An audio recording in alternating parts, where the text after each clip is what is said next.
وبعد فاعلم بوجوب المعرفة من واجب لله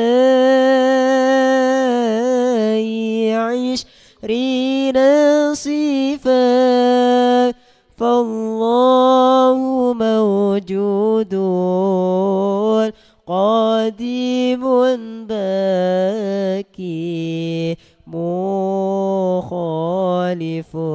للخالق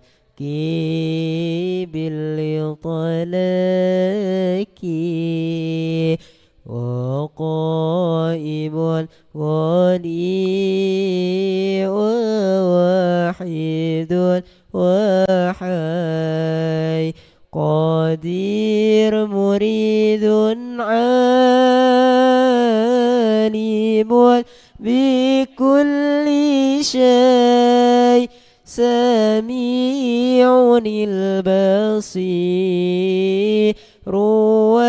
والمتكلم له صفات سبعة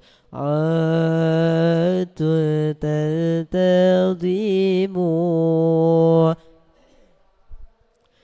فقدرة إرادة سمع بصر حياة للعلم كلام استمر وجائز بفضله وعدله ترك لكل ممكن كفعله أرسل أنبياء ذوي فطانا بالصدق والتبليغ والأمانة وجائز في حقهم من عرضي بغير نقص خافي في المرض عصمتهم كسائر الملائكة وجيبة وفضل الملائكة والمستحيل دين ذو كل واجب ففضل 50 بحكم واجب تفصيل 25 لازم كل مكلف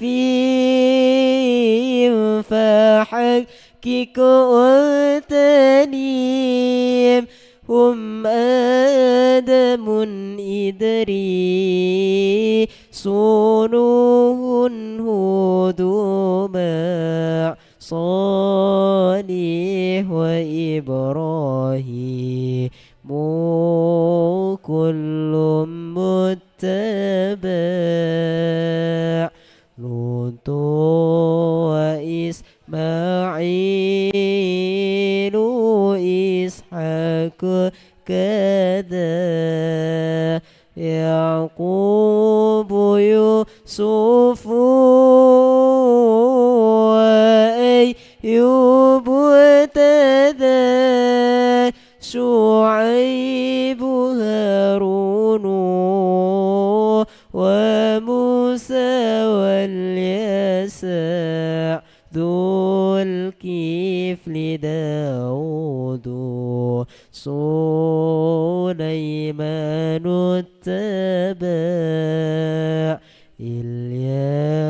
يونس زكريا يحيى عيسى وطه خاتم الداعية عليهم الصلاة والسلام وآلهم مدى مات الأيام والملك الذي بلا أب وأم لا أكل لا شرب ولا نوم لهم تفصيل عشر منهم جبريل ميكال إسرافيل عزرائيل منكر نكير وراكب وكذا عتيد ملك ورد ونحتذى أربعة كتب تفصيلها توراة موسى بالهدى تنزيلها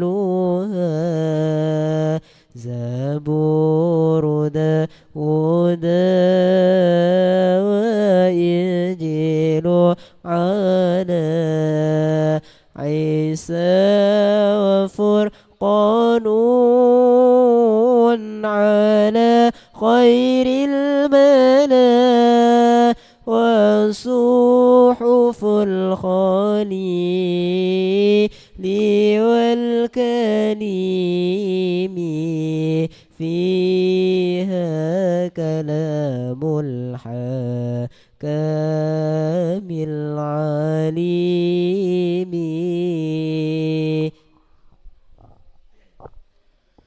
وكل ما أتى به الرسول فحقه التسليم والقبول إيماننا بيوم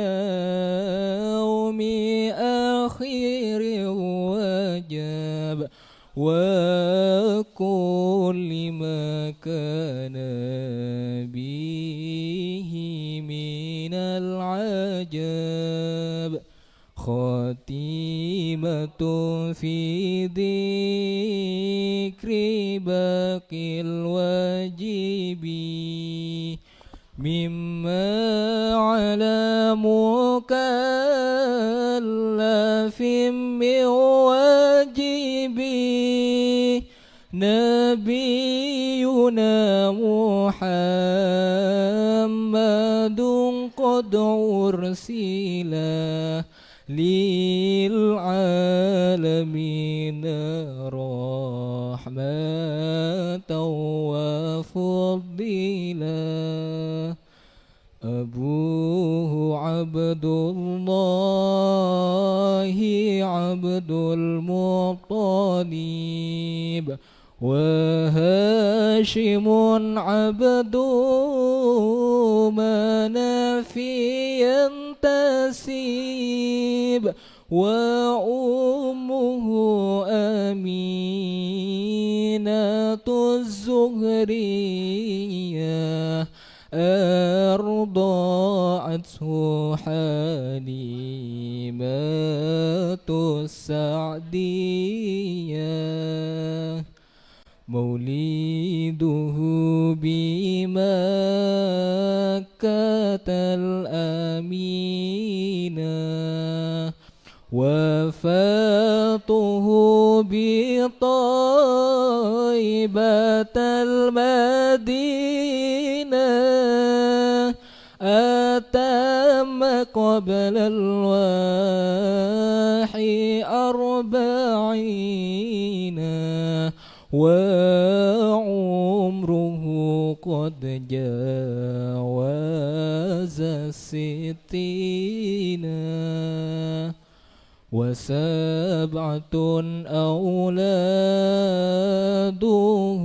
فمنهم 3 من الذكور تفهم قاسم وعبد الله وهو طيب وطاهر بدين ذا يلقب أتاه إبراهيم من سرية فأمه مرية القبطية وغير إبراهيم من خديجة هم 6 فخذ بهم وليجا و4 من الإناث تذكر رضوان ربي للجميع يذكر فاطمة الزهراء بعلها علي وابناهما السبطان فضلهم جلي.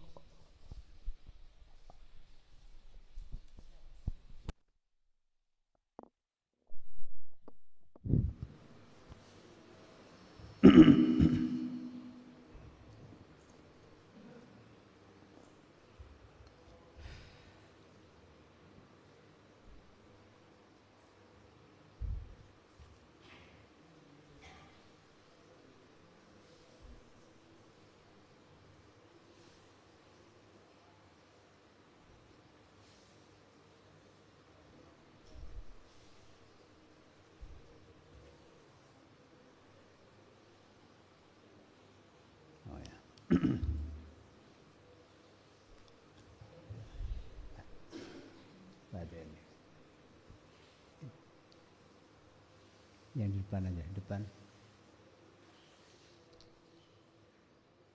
Enggak, yang di sini aja, yang belakang enggak usah.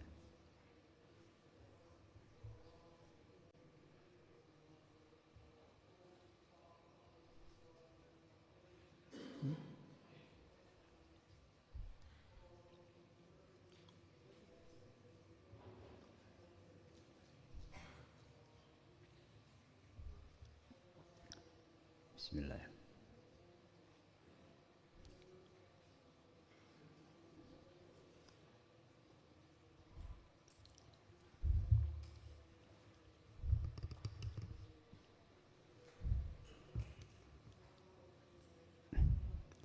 Assalamualaikum warahmatullahi wabarakatuh. Al-Fatihah. Alhamdulillah wassalatu wassalamu ala Rasulillah Sayyidina Muhammadin wa ala alihi sahbihi man tabi'ahu wa la haula wa la quwwata illa billah. Yang saya hormati pembina Pondok Mahasiswa serta teman-teman sekalian, para mahasiswa baik yang di POMAS maupun yang lainnya. Alhamdulillah bersyukur kepada Allah, malam hari ini kita bisa melanjutkan pembacaan kitab Risalah Adab Sulukil Murid yang merupakan agenda rutin kita. Mudah-mudahan kegiatan ini akan selalu mendapat ridho serta maunah diberkahi oleh Allah Subhanahu wa taala sehingga membawa kebaikan bagi kita semua. Baik, sebelum kita mulai, kita tawassul dulu khususnya kepada pengarang kitab ini, yaitu Al-Habib Abdullah bin Al-Habib Al-Haddad Al-Fatih Nabi Mustafa wal malaikatul kiram al-mulaimatil salam.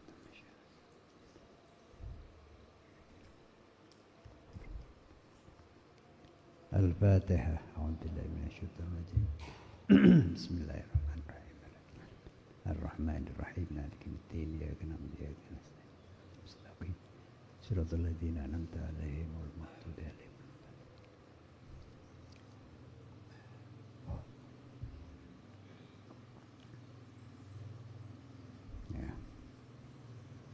Bismillahirrahmanirrahim. Alhamdulillahirabbil alamin. Qala al-musannif rahimahullah. Wa amma ar-riya'u fayadullu ala khuluwi qalbil mura'i min 'azamatillahi wa ijlalihi. Li'annahu yatasanna'u wa yatazayyanu lil makhluqin wa la yaqna'u billahi rabbil alamin. Kita sampai kepada pembahasan tentang riya. Dalam uraian pertemuan yang lalu kita telah membahas tentang sifat sombong atau al-kibr. Sekarang riya. Riya ini termasuk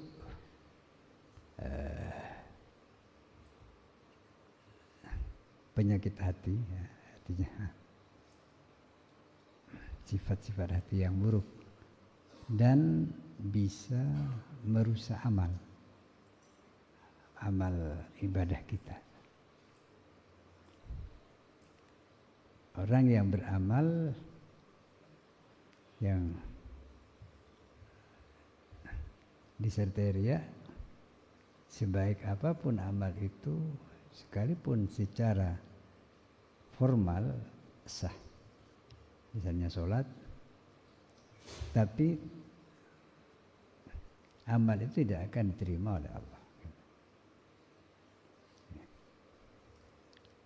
Ya.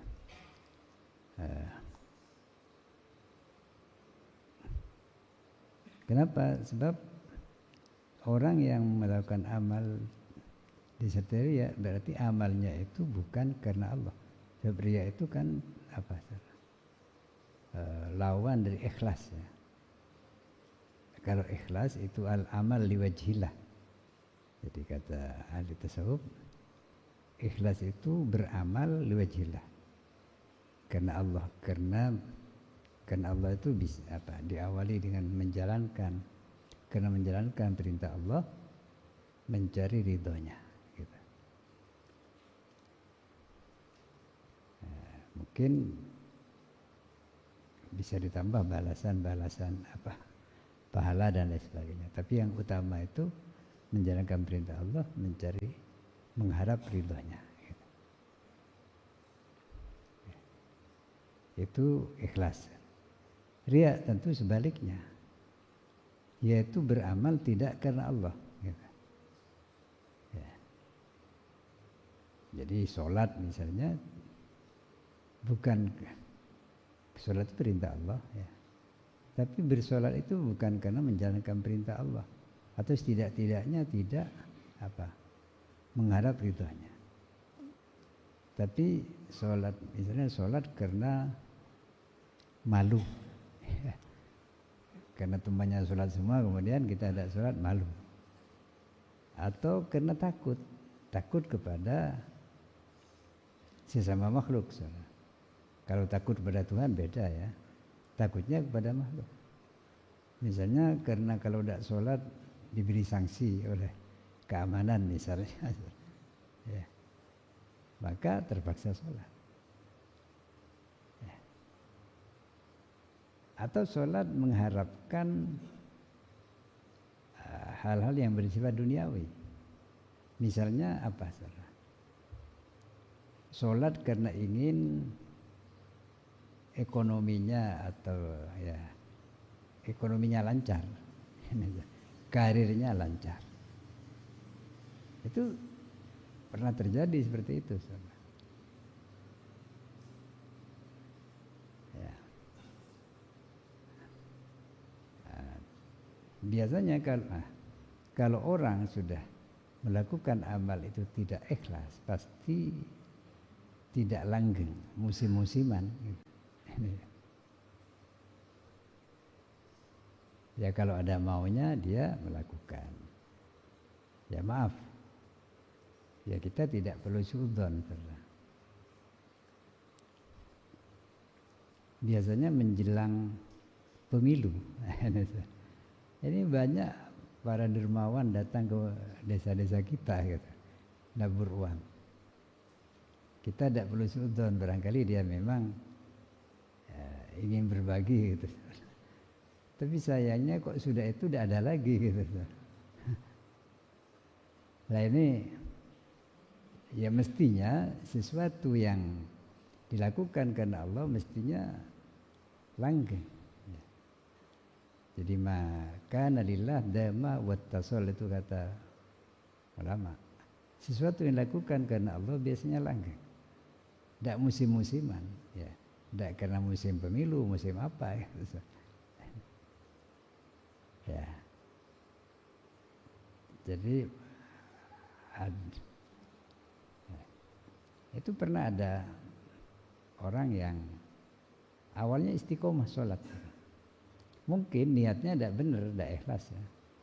Jadi dia sholat karena ingin rezekinya lancar, ekonominya lancar.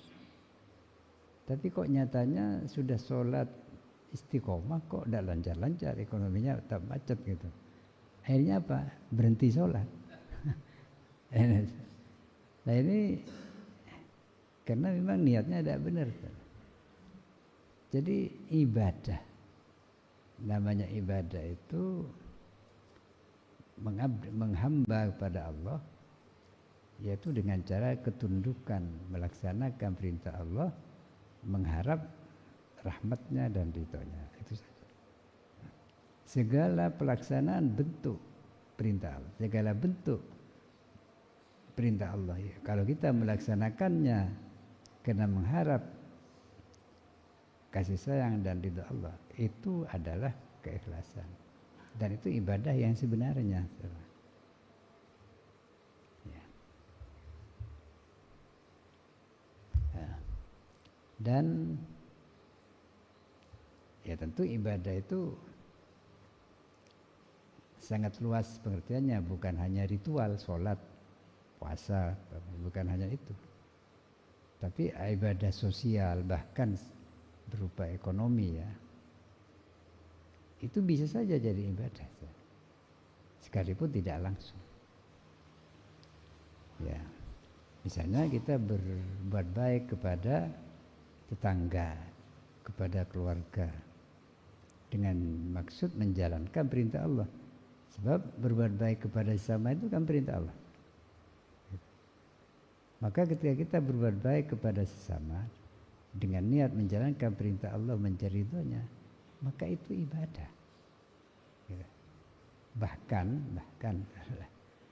tersenyum saja, ya.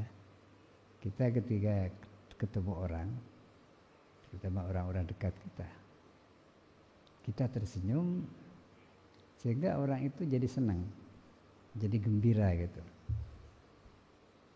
Maka itu ibadah juga kalau niatnya niat menjalankan perintah Allah. Sebab menggembirakan orang itu perintah Allah salah. Jadi idkhalus surur fi qalbil mu'min shadaqah. Jadi memasukkan kegembiraan di hati orang beriman itu adalah sedekah, artinya ada pahala, ada bentuk ibadah, ada pahalanya. Ya. Ya, jadi ibadah itu luas sekali ya. Bagaimana dengan orang yang kawin? Ya jelas, kalau caranya benar dan niatnya karena Allah, ya kawin itu ibadah, ada pahalanya juga. Bekerja, cari uang, apakah itu ibadah? Kalau berhentinya di uang, tidak jelas uang itu untuk apa, lah itu bukan ibadah. Tapi kalau kita cari uang untuk bekal hidup dalam rangka ibadah, berjuang di jalan Allah, sebab uang itu modal hidup ya, bekal hidup. Kalau kita hidup kita untuk ibadah, maka cari uang pun adalah ibadah. Jadi jangan dikira saudara bahwa ibadah itu hanya di masjid, cuma sholat saja. Ya di sawah, mencangkul di sawah, kemudian berjualan di pasar gitu. Kita adalah bekerja di perusahaan, cari uang di situ.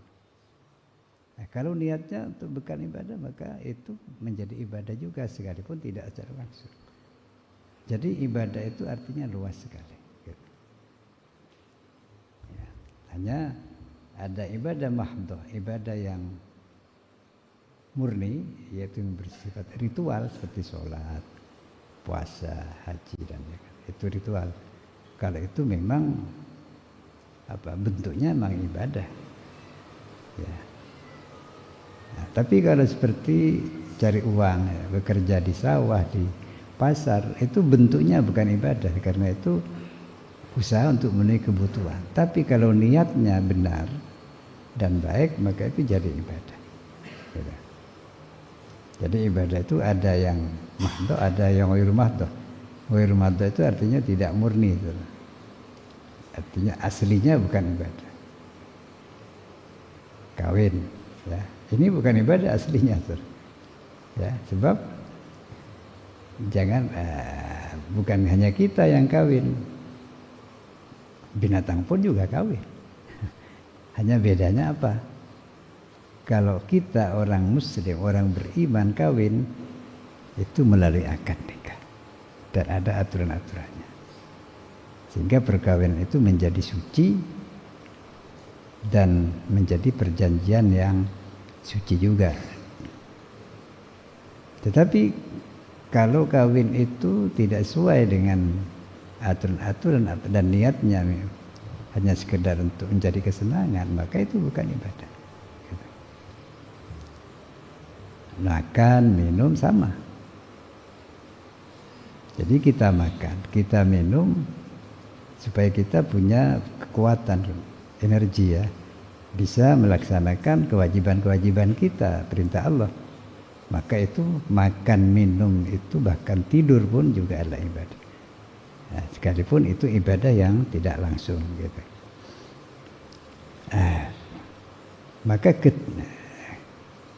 perbuatan-perbuatan itu ya, mulai sholat, sedekah, termasuk tadi ibadah tidak langsung seperti cari uang itu. Ini kalau niatnya karena Allah, ya, maka itu itu ikhlas ya. Tapi kalau tidak karena Allah, sekalipun bentuknya ibadah, sholat tadi ya, sholat karena malu pada orang, sholat karena ingin ekonomi kita lancar, dan itu tidak benar. Nah, bagaimana dengan orang yang sholat hajat? Jadi sholat hajat karena kita itu ya tadi ya mohon kelancaran usaha, lalu sholat hajat, boleh enggak? Boleh. Karena itu memang sholat hajat itu memang dicontohkan oleh Nabi, gitu. Dan sholat itu sebetulnya kan doa ya. Gitu. Tapi kalau sholat 5 waktu, termasuk sholat Jumat, kalau itu murni perintah Allah, tidak bisa diniatkan yang lain. Gitu. Ya, jadi riya itu al-amalu li ghairillah. Jadi beramal karena selain Allah. Nah, tentu saudara, niat karena Allah itu tidak cukup untuk baiknya amal kita. Selain niatnya baik, pelaksanaannya juga benar dan baik. Ya, artinya kalau perbuatan buruk sekalipun diniatnya baik tetap buruk. Misalnya, ya, kita diajak teman, ya, untuk mabuk atau untuk berzina, alhamdulillah. Kita mau, tujuannya apa? Idkhalus surur, ya. Ya. Ingin menggembirakan teman, diajak mabuk, diajak berzina, mau. Alasannya idkhalus surur. Ya memang idkhalus surur itu iya, tapi dengan perbuatan-perbuatan yang benar dan baik, tidak dilarang. Kalau perbuatan dilarang, idkhalus surur itu tidak ada artinya, gitu. Ya. Baik.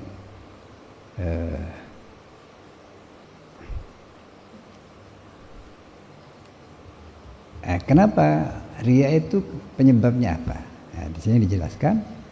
Wa amar riya, adapun riya itu fayadullu, maka menunjukkan apa riya. Jadi adanya sifat riya pada diri kita itu menunjukkan apa? Ala khuluwi qalbil mura'i, ala khuluwi, kepada kosongnya. Khulu itu sepi atau kosong, ya. Kosongnya qalbil mura'i, hati orang yang riya. Jadi kalau kita riya, hati kita kosong dari apa? Kosong min azumatillah, dari keagungan Allah wa jalalihi dan kebesarannya. Ya, jadi riya itu berarti lebih mementingkan makhluk selain Tuhan ketimbang Tuhan, gitu ya.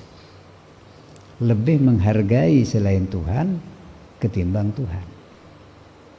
Orang yang lebih menghargai selain Tuhan ketimbang Tuhan, berarti orang itu belum kenal Tuhan yang sebenarnya. Belum kenal Tuhan yang sebenarnya.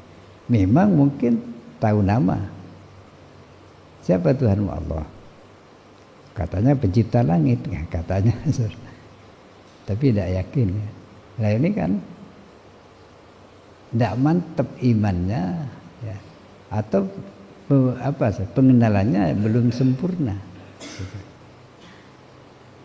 Karena itu saudara, untuk keikhlasnya, untuk mendorong keikhlasan, maka keimanan kita kepada Allah itu harus selalu diperkuat, dimantapkan, dan selain mantap juga disempurnakan, ya, pengenalan kita kepada Allah, makrifat. Ya. Sebab bagaimana seorang akan mengagungkan sesuatu kalau dia tidak tahu sifat-sifat sesuatu yang pantas diagungkan, gitu. Apalagi kalau dia tidak mantap tentang adanya sesuatu itu, karena Tuhan itu kan tidak kelihatan. Nah disinilah perlunya meningkatkan keimanan kita dan pengenalan hati kita kepada Allah. Dengan cara apa? Merenungkan, ya, tafakur.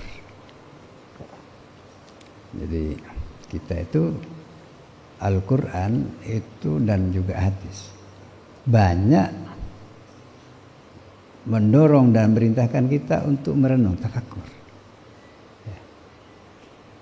Jadi misalnya awalam tafakkaru fi khalqis sama, apakah mereka orang-orang kafir itu tidak berpikir tentang penciptaan langit dan bumi. Ya. Wa fi anfusikum afala tubsirun, apakah mereka tidak tubsirun, melihat, memandang pada dirinya.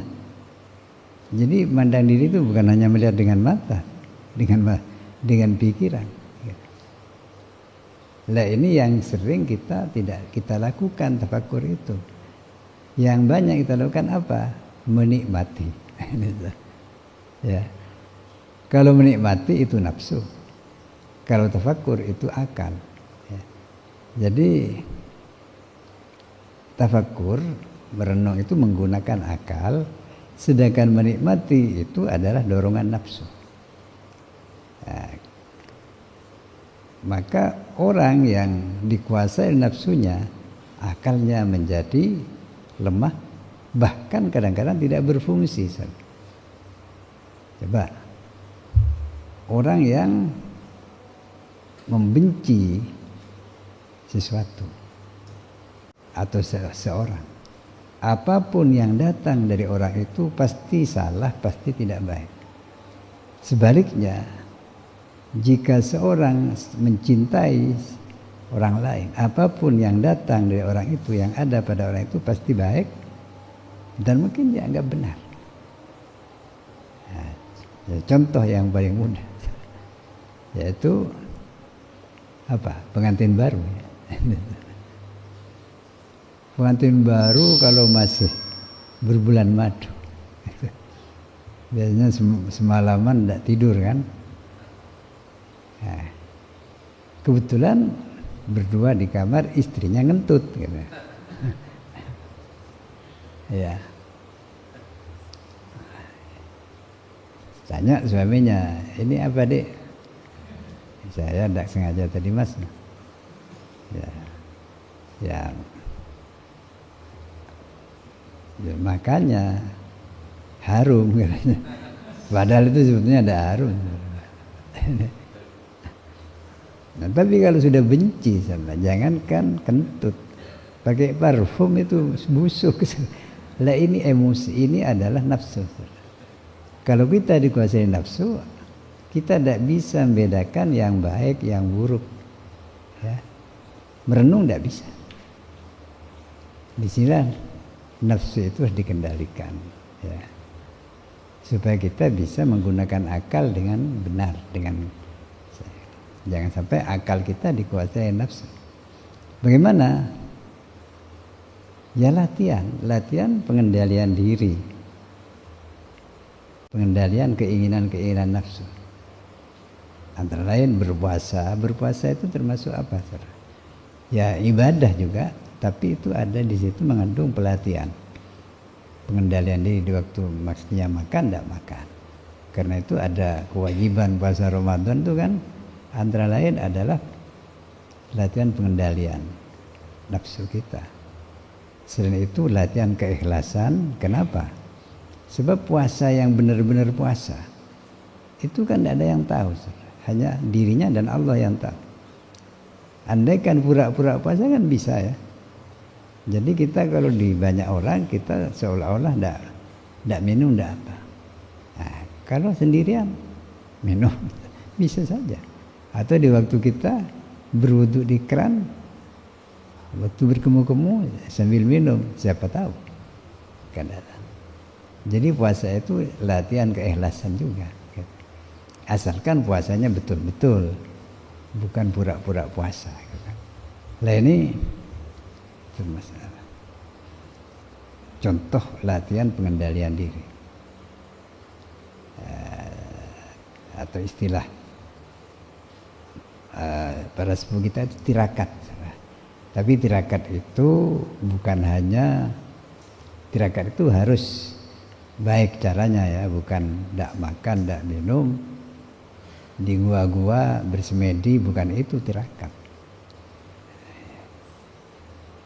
Kalau dengan cara seperti itu namanya orang itu ditipu oleh nafsunya, seolah-olah tirakat padahal dia sedang mengikuti keinginan nafsunya. Begitu ya. Ya, orang tirakat itu biasa-biasa. Ya hidup bergaul dengan masyarakat, tapi mengendalikan dirinya. Barangkali contoh terbaik itu adalah Nabi. Nabi itu selalu tirakat. Bagaimana? Ya sering puasa, bahkan berlapar-lapar. Sampai suatu ketika perut beliau itu diganjal dengan batu ya. Waktu itu kelaparan. Jadi itu apakah Nabi karena tidak ada yang mau dimakan? Kalau Nabi mau bisa mewah. Sebab Nabi itu kan mendapat bagian dari harta negara juga, harta fai, harta ghanimah, dan banyak orang berikan hadiah. Kalau mau bermewah-mewah bisa, tapi Nabi justru memilih hidup miskin. Ini di antara doa Nabi begini ya. Allahumma ahyini miskinan, ya Allah hidupkan saya dalam keadaan miskin, wa amitni miskinan, kelak kalau sudah waktunya mati, matikan dalam keadaan miskin juga. Wa syurni yaumil qiyamah ma'al masakin, kelak di hari kiamat kumpulkan orang-orang miskin. Nabi itu memang mohon miskin kepada Allah. Kira-kira berani tidak berdoa ini? Saya kira tidak ada yang berani. Kalau berdoa Allahumma rzuqni rizqan katsiran, halalan lupa gitu ya. Jadi biasa-biasa tirakat itu, tidak usah aneh-aneh lah, tidak usah ke gua, tidak usah ya. Sebagian teman ada yang puasa setahun ya, kalau mau ya silakan ya.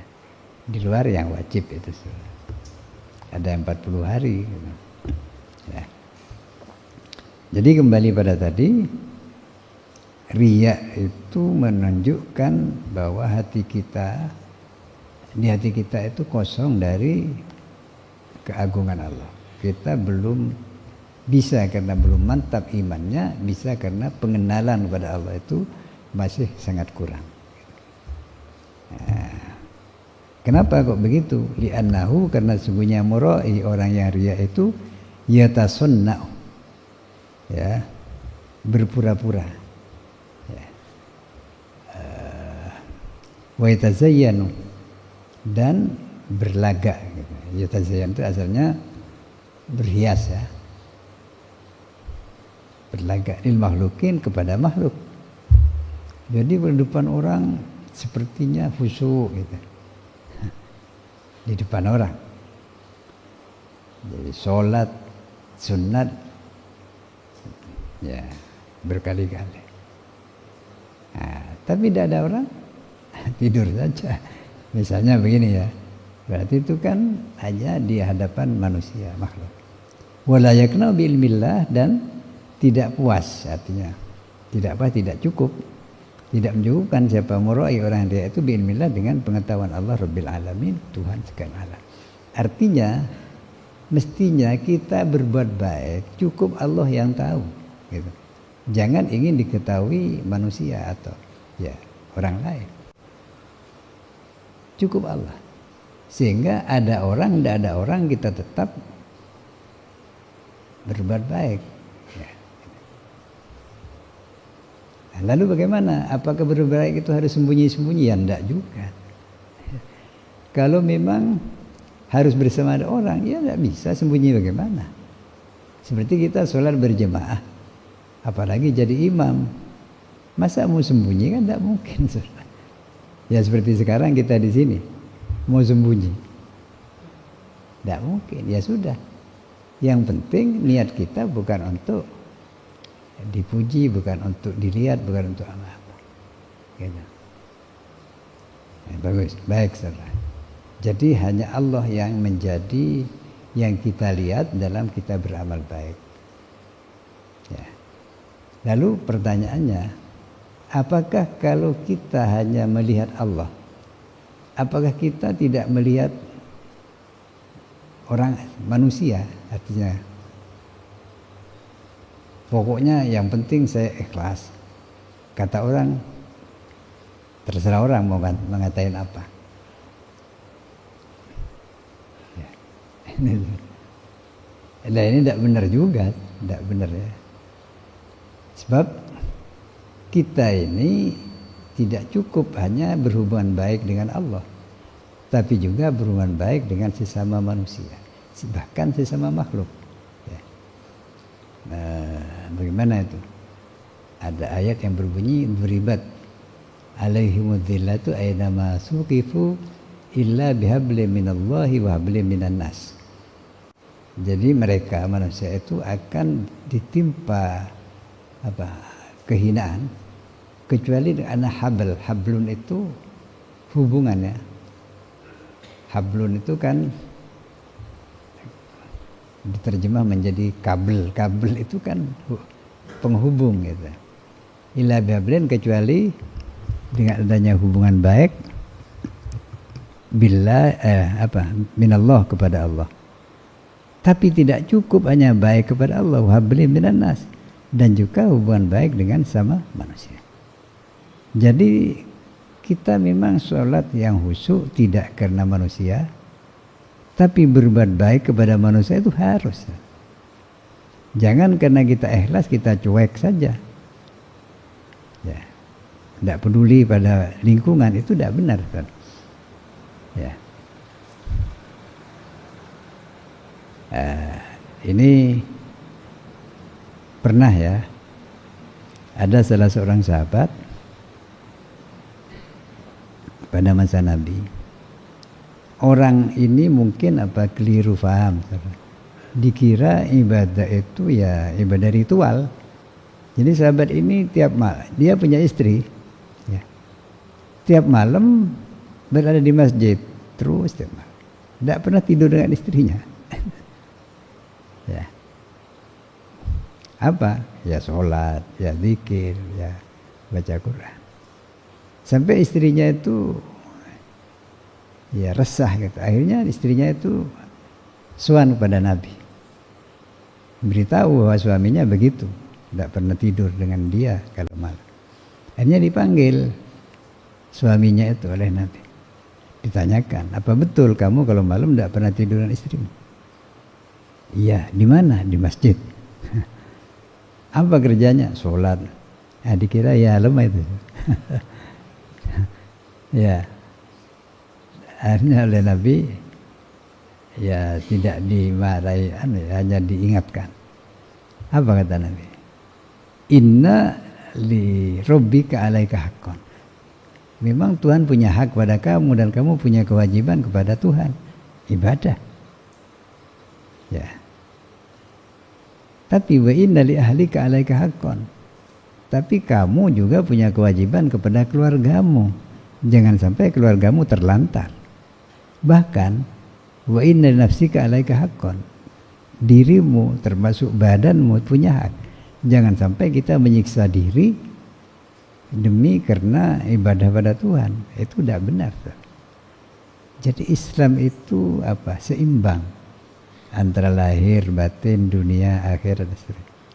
Ya, hubungan Tuhan dan hubungan dengan sesama, bahkan dengan makhluk, sesama makhluk. Ya, maka itu harus baik. Kalau hubungan kita jelek dengan Tuhan, misalnya nampaknya baik, nampaknya, tapi dengan sesama makhluk jelek, maka hubungan dengan Tuhan itu ya bukan tidak baik-baik betul. Karena ya, ini Nabi itu pernah bersabda begini pada para sahabat,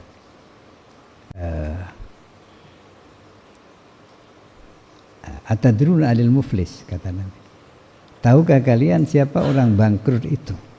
Orang bangkrut itu orang yang bagaimana? Kata Nabi.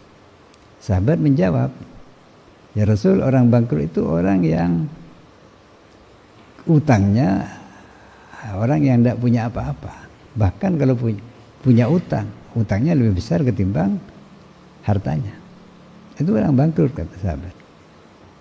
Ya, itu bangkrut duniawi, saudara ya. Kata Nabi, bukan itu orang yang bangkrut yang sebenarnya. Orang bangkrut sebenarnya itu bagaimana? Yaitu orang yang ketika hidup di dunia, dia itu rajin sholat, mulai wajib sunat gitu ya, puasa wajib sunat, ya termasuk haji dan umroh ya, haji dan umroh berkali-kali misalnya, saudara. Tapi tidak baik dengan lingkungannya gitu, tidak peduli dengan lingkungannya, bahkan sering mengganggu lingkungannya, sering mengambil milik orang lain tanpa izin, sering ngerasani orang gitu ya, sering maki-maki orang, maka orang itu bangkrut kata Nabi. Bagaimana? Nanti di akhirat ya, ketika orang itu menghadap Allah, maka pahala ibadah sholatnya, puasanya, haji dan umrohnya, zikirnya itu dibayarkan kepada orang yang dia zalimi. Kalau di dunia dia sering menzalimi orang, mengambil milik orang tanpa izin, ngerasani orang, maka nanti pahala-pahala ibadahnya itu diberikan pada orang yang dizalimi. Itu kalau cukup. Kalau tidak cukup, maka dosa-dosa orang yang dizalimi dibebankan kepada orang yang menzalimi itu. Misalnya saya sering ngerasani orang, maka pahala ibadah saya diberikan pada orang itu kelak. Itu kalau cukup. Kalau tidak cukup, dosa orang itu dibebankan pada saya. Kadang-kadang begini, saudara. Kita itu ya ngobrol kadang-kadang. Tidak ada yang diobrolkan, akhirnya ngobrolkan tetangga, teman gitu. Ya, bahkan istrinya ya, diobrolkan. Itu kan ngerasani orang. Itu dikira tidak dosa gitu. Jadi ini apa? Itu bisa menghabiskan pahala ibadah kita. Ya, bukan ibadah kita tidak berpahala, ada pahalanya, tapi bisa habis dengan dosa-dosa kita tadi. Karena itu ada seorang sufi yang suatu ketika ada orang beritahu pada dia, orang itu mengatakan, ya Syekh, sampean itu dirasani si A katanya. Lalu orang sufi itu berkata, alhamdulillah, berarti si A itu kirim pahala pada saya kata. Jadi tidak marah, bahkan dia gembira karena pahalanya si A itu diberikan pada orang itu. Ini orang bangkrut. Ya. Ini hubungan jeleknya hubungan dengan sesama manusia, dengan makhluk yang lain, misalnya dengan binatang sama. Ini ada seorang wanita yang masuk neraka gara-gara kucing ya. Jadi dakhalat imra'atun an-nar fi hirratin, itu dalam hadis ada begitu. Ada seorang perempuan yang masuk neraka gara-gara kucing. Kenapa? Habasatha, perempuan itu menawan atau mengurung kucing itu. Lahi atamatha, tapi tidak diberi makan.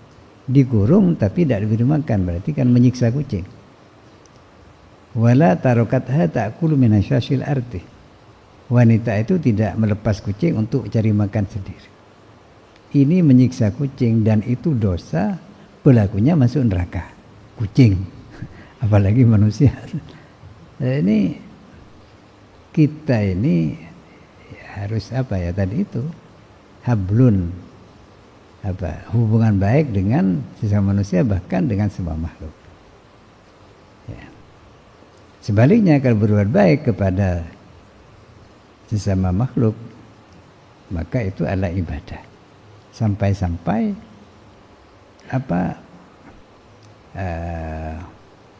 membuang pecahan kaca atau duri dari jalan ya. Imatatul adza anit thariq, itu dalam hadis disebutkan begitu. Itu ibadah. Dengan niat ada pecahan kaca di jalan, di tengah jalan, kita ambil, kita buang ke pinggir supaya tidak mengganggu pengguna jalan.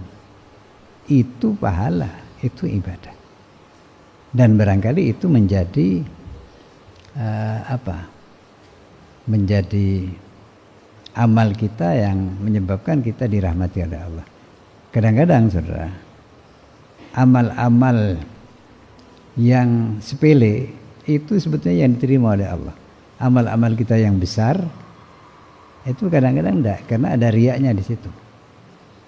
Ini pernah saudara, Imam Suyuti, ini pengarang Tafsir Jalalain, itu ketika wafat, sesudah wafat, ada orang mimpi ketemu beliau.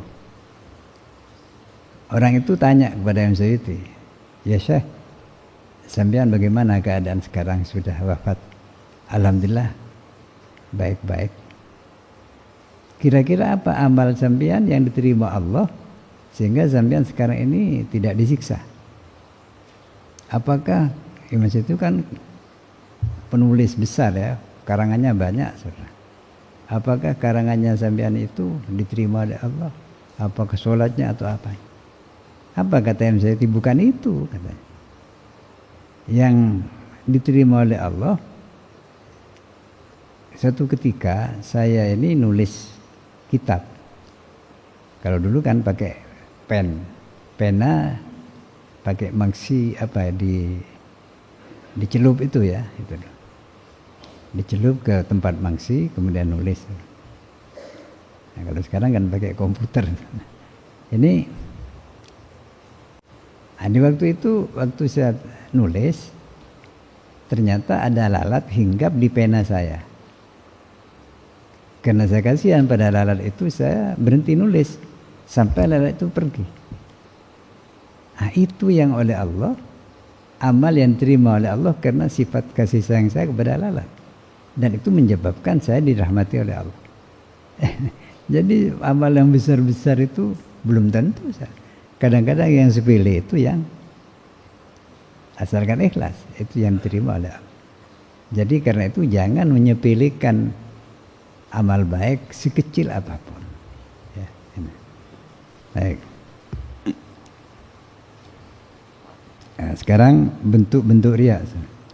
Waman amilas solihati, waman dan barang siapa amilah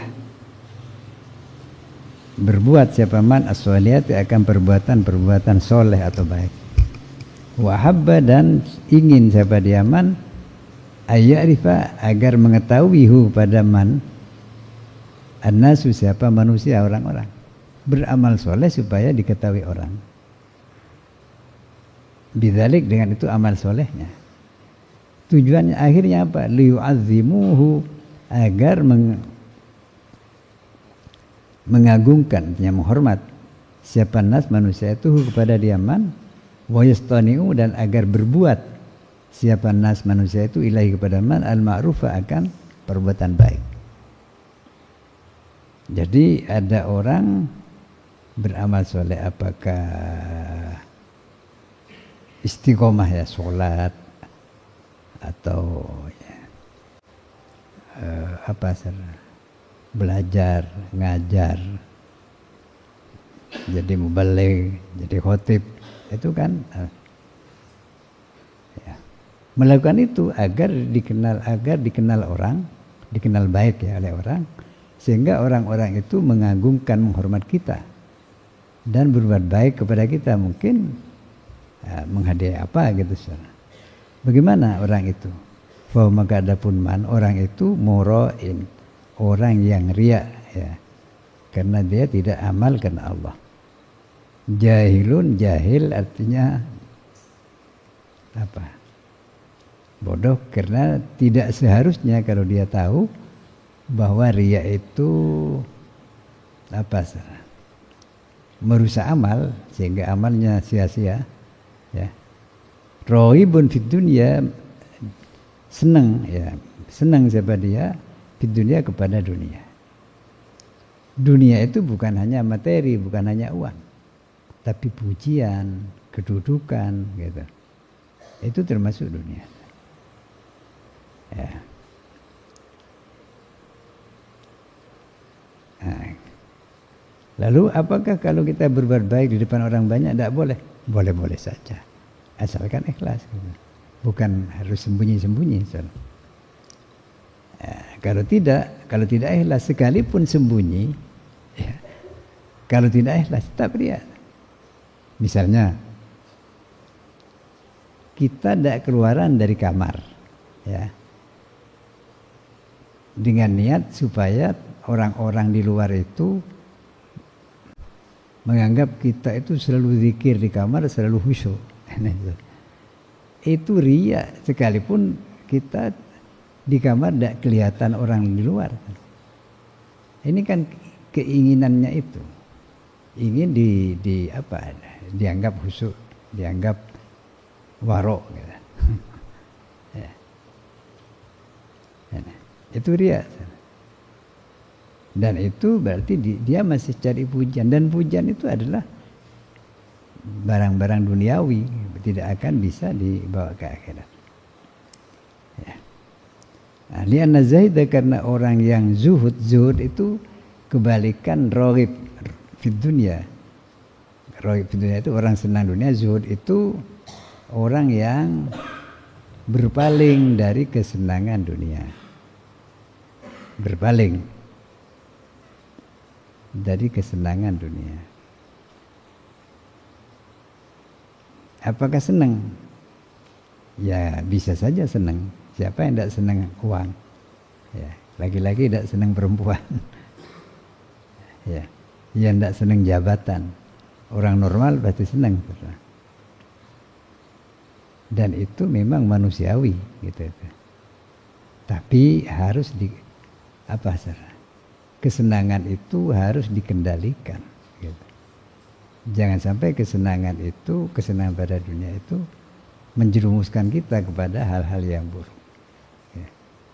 Misalnya sampai melanggar syariat, misalnya.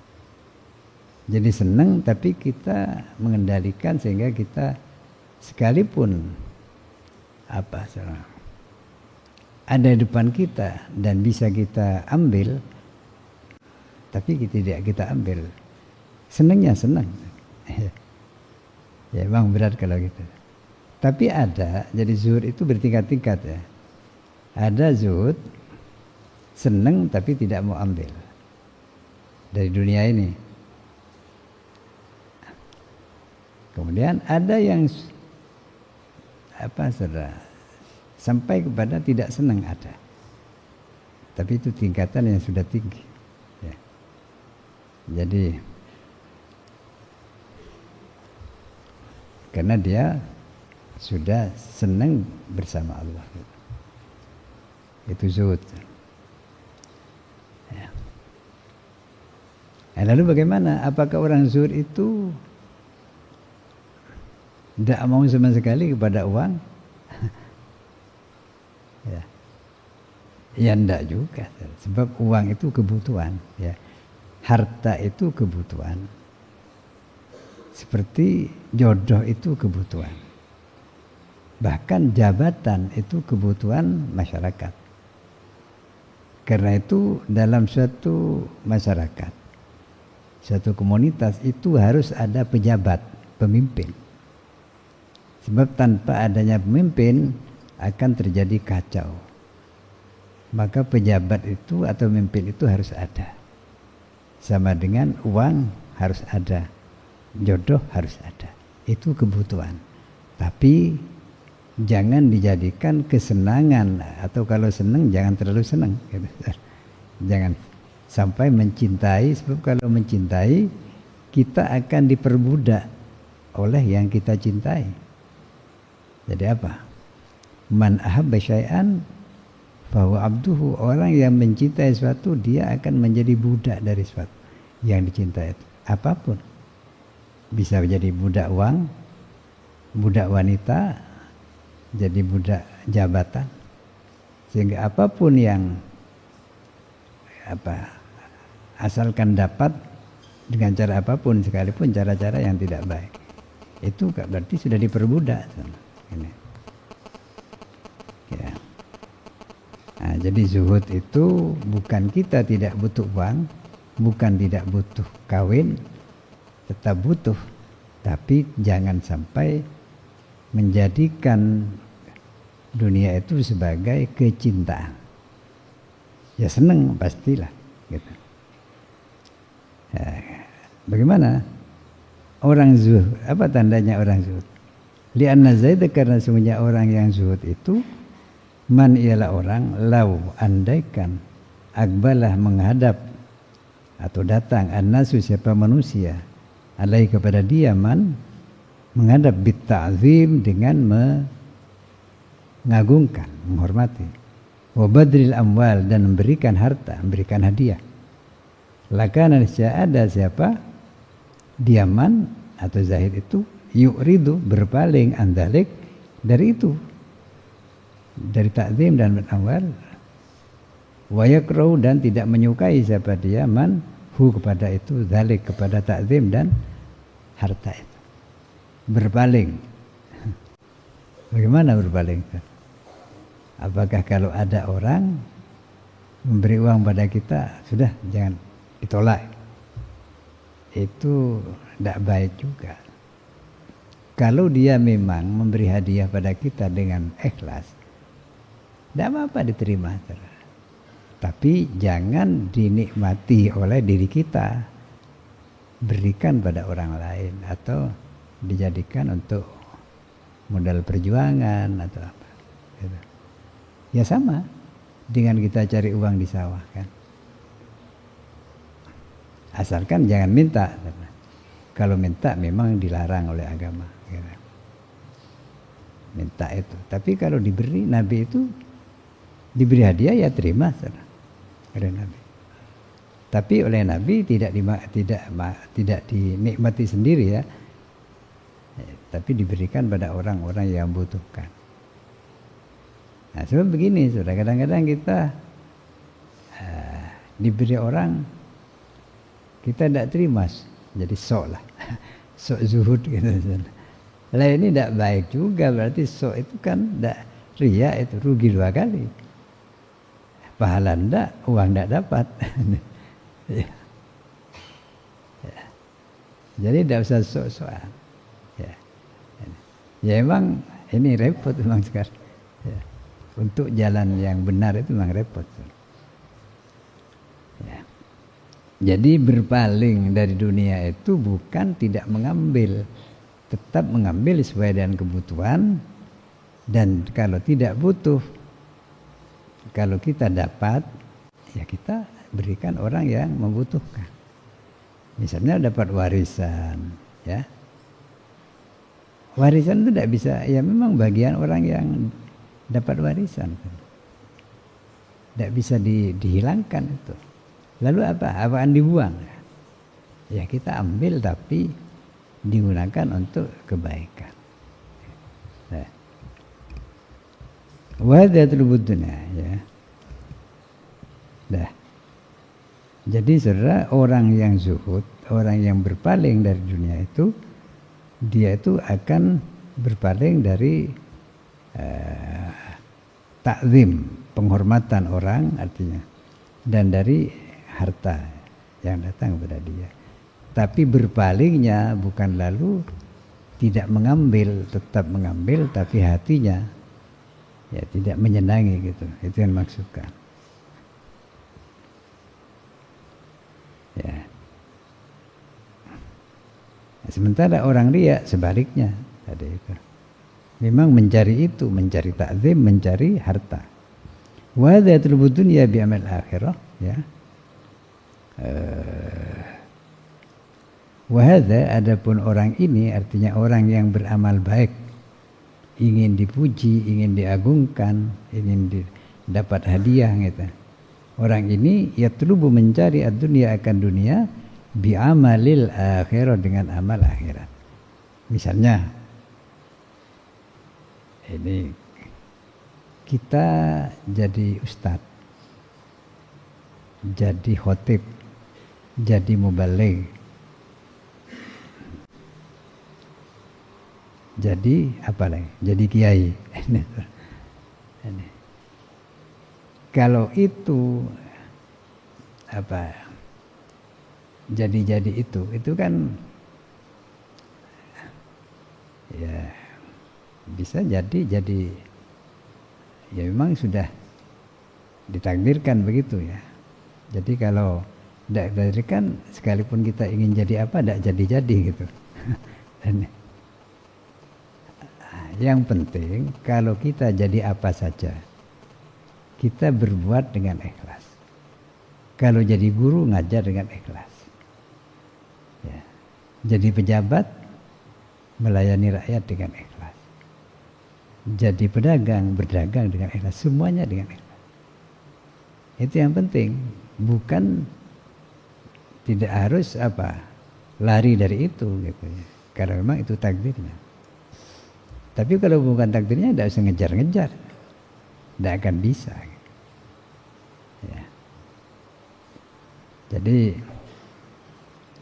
orang yang mencalonkan diri jadi pejabat kan banyak ya, kepala daerah, apa presiden, tapi yang jadi kan satu. Ya. Ada bisa ngejar-ngejar. Lalu bagaimana saudara dengan mencalonkan diri menjadi pejabat? Kalau sekarang kan pemilu itu kan mencalonkan diri, ya, baik di eksekutif maupun legislatif. Boleh enggak? Ya begini, sistem rekrutmen pejabat atau pengangkatan pejabat sekarang ini beda dengan masa-masa dulu. Memang sistem kenegaraan itu memang secara baku dalam syariat sudah ada secara baku. Ya. Jadi pengangkatan pejabat seperti khalifah misalnya itu macam-macam saudara. Ada yang sistem musyawarah seperti Sayyidina Abu Bakar itu diangkat karena berdasarkan musyawarah. Ada yang tunjukkan seperti Sayyidina Umar itu tunjukkan di Sayyidina Abu Bakar. Ya. Jadi tidak ada sistem yang baku. Nah, maka sistem yang sekarang, ya kalau masa-masa yang lalu saya masih ingat itu partai yang nunjuk. Dulu NU itu kan partai. Kader-kader NU itu ditunjuk oleh NU untuk jadi bupati misalnya, jadi anggota DPR. Itu yang mencalonkan NU, bukan mencalonkan sendiri. Partai yang mencalonkan. Dan dulu memang pemilihan itu tidak langsung ke rakyat, tapi di DPR atau kalau dulu bahkan tunjukkan dulu kan. Nah, sekarang sudah berubah. Ya. Rekrutmen pejabat itu melalui pemilihan umum, dan pemilu itu mestinya yang dicalonkan, mestinya pejabat itu dicalonkan oleh rakyat yang diwakili oleh partai, mestinya. Tapi sayangnya yang mencalonkan itu bukan partai, bukan rakyat, tapi dirinya sendiri mencalonkan lewat partai, seolah-olah partai itu menjadi kendaraan. Nah, kalau kendaraannya bagus masih lumayan, saudara. Kalau jadi taksi, siapa yang bayar itu yang boleh naik. Ini bahaya, saudara. Ya. Nah, kalau kendaraannya partainya masih selektif,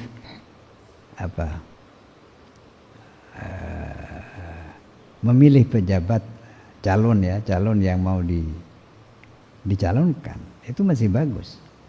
Tapi kalau tidak selektif, yang diseleksi itu apanya? Uangnya. Nah, siapa yang paling banyak bayar pada partai itu yang diterima. Kalau gitu rusak. Ya. So, politik sudah dianggap barang dagangan. Rusak. Lalu apa tidak boleh mencalonkan? Tergantung niat kita sebetulnya. Karena sistemnya sudah begitu sekarang. Kalau nunggu ya dicalonkan orang, ya kalau bisa ya. Tapi kalau tidak ada, kita betul-betul berniat untuk berjuang demi rakyat. Apa boleh? Asalkan sungguh-sungguh boleh. Dan memang mungkin melihat di sekitarnya tidak ada yang kira-kira bisa berjuang untuk itu. Tapi kalau masih ada, biar orang lain saja ya. Seperti ulama-ulama dulu itu, saudara, ketika ditawari jabatan mereka tidak mau, mempersilahkan orang lain gitu. Ya sekalipun tidak semua. Imam Syafi'i itu pernah ditahan gara-gara tidak mau dijadikan qadhi atau apa, pejabat. Ya tapi sistemnya sudah beda sekarang. Nah, sekarang ini yang penting adalah pendidikan politik. Jadi rakyat itu jangan mudah dikibuli hanya dengan uang, dengan janji-janji gitu. Harus lihat orangnya jujur atau enggak, mampu atau enggak gitu. Sebab syarat seorang pemimpin dan pejabat yang paling dasar itu dua sebenarnya. Yaitu seperti disebutkan Al-Quran, qawiyun amin. Qawi kuat, punya kemampuan, amin bisa dipercaya. Ya. Mampu dan dipercaya itu syarat pemimpin dan pejabat. Ya. Dah. Ya, jadi saudara, kita jangan sampai melakukan amal baik untuk tujuan-tujuan selain mencari ridho Allah gitu. Tujuan-tujuan duniawi, apakah itu sekedar kedudukan, apa materi atau apa ya.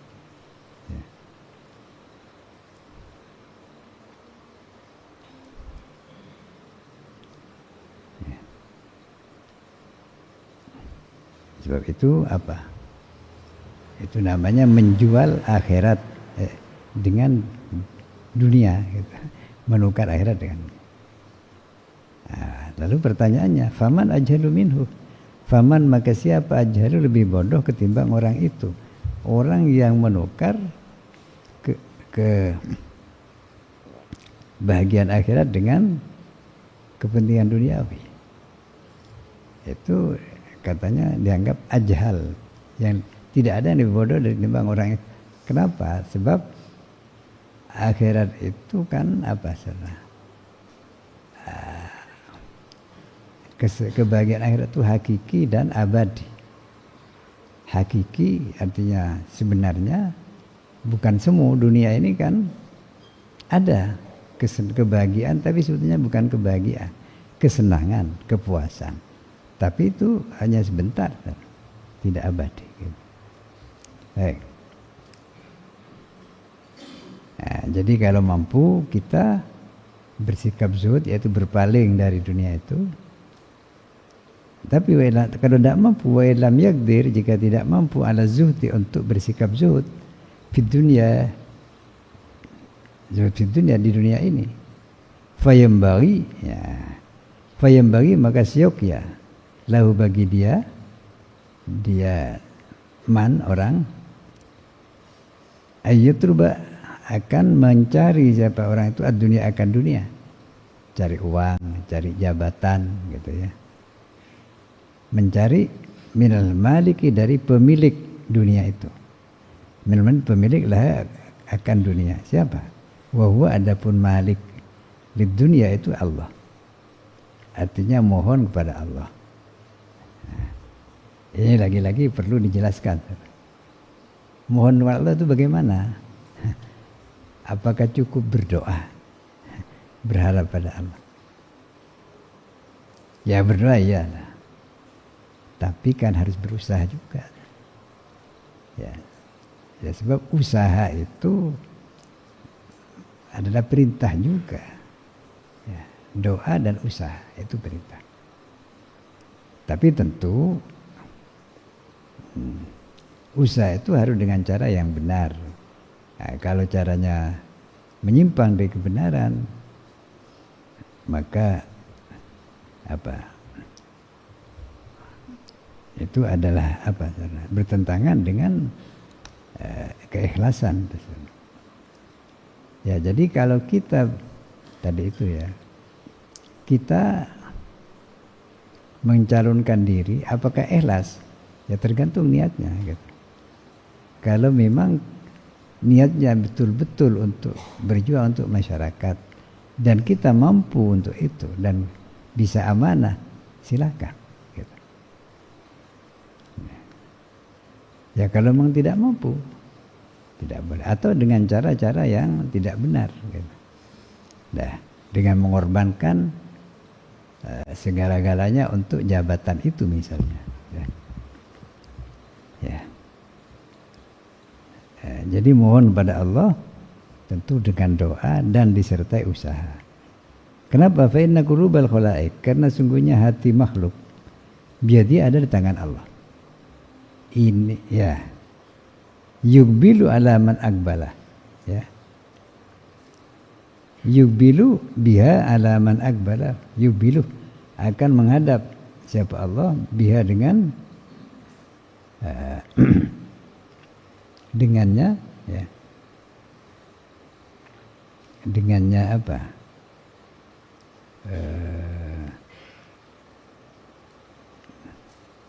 Tangannya itu yad.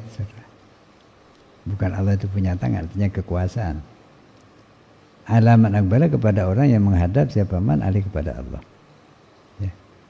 Jadi kalau orang memang tujuannya Allah, maka Allah menghadap dia, artinya menerima dia. Gitu. Menerima dia termasuk doa-doanya dan usahanya.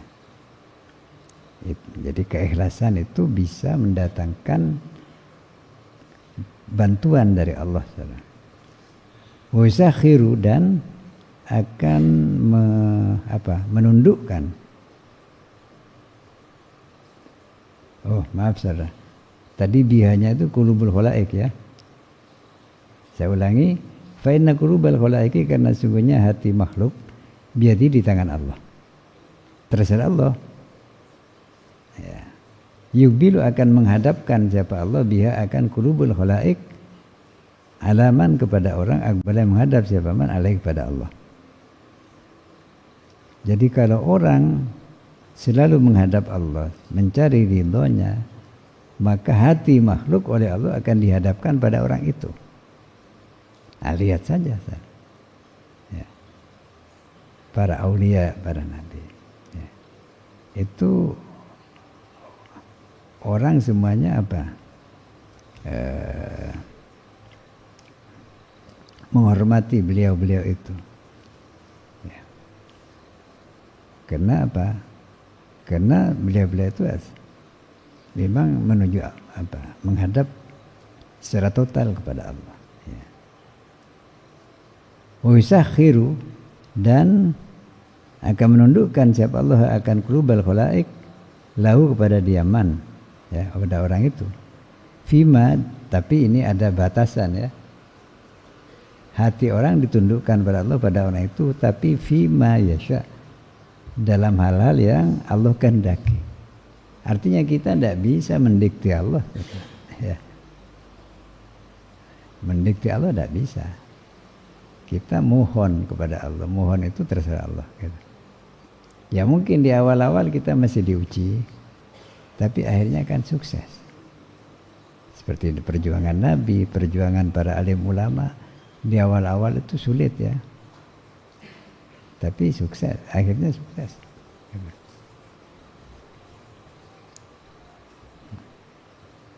Ya, jadi ini pentingnya keikhlasan dan buruknya sifat riya di dalam beramal.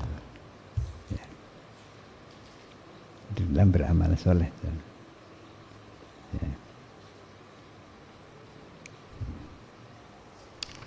Baik. Kemudian malhasad ini yang ketiga. Barangkali sampai di sini dulu. Sudah, wallahu a'lam.